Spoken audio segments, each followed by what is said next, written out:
Bonjour à tous, alors aujourd'hui on est encore en train d'aménager les poulaillers chez nous.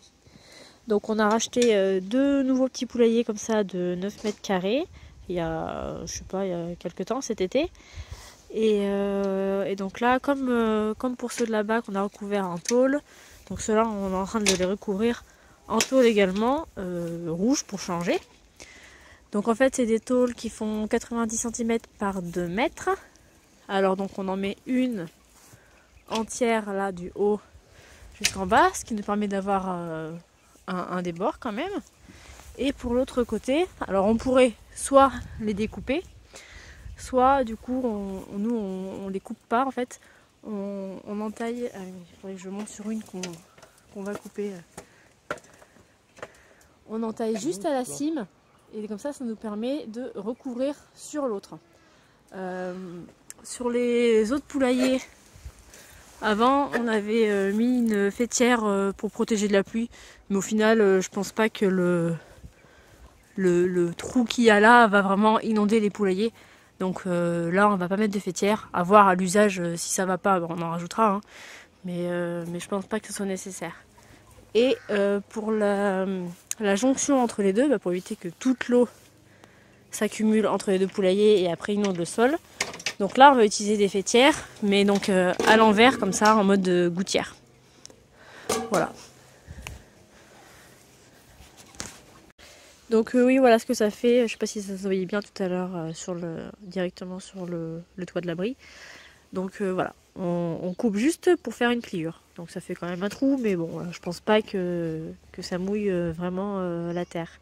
Donc les parcs en fait, on les couvre avec du métal parce qu'ils fournissent des bâches là comme ça avec. Mais bon, je pense pas que ça résiste hyper longtemps.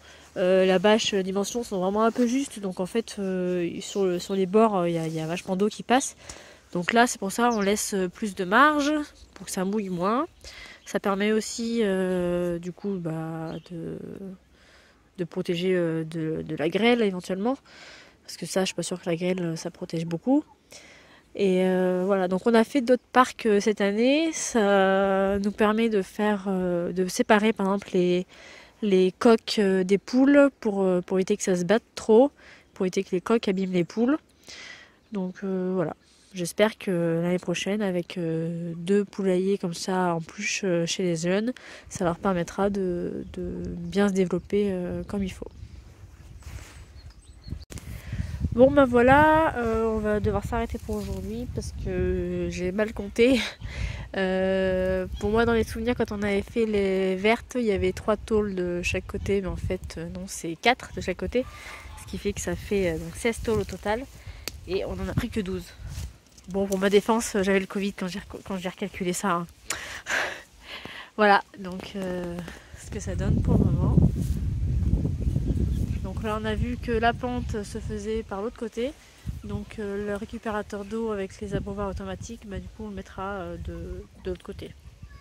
Bon, c'est un peu moins pratique que si ça avait été de ce côté-là, mais bon, ce ne sera pas gênant non plus.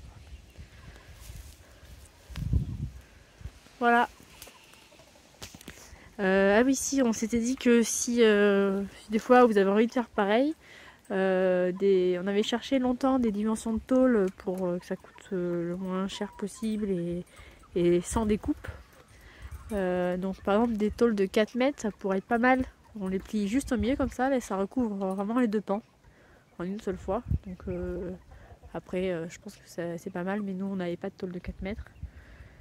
Et voilà, après on préférait quand même payer un petit peu plus cher pour avoir des tôles, on va dire, jolies que des tôles ondulées classiques. Parce qu'on passe quand même devant tous les jours, donc autant que ça soit agréable. Bon, bonne journée, au revoir.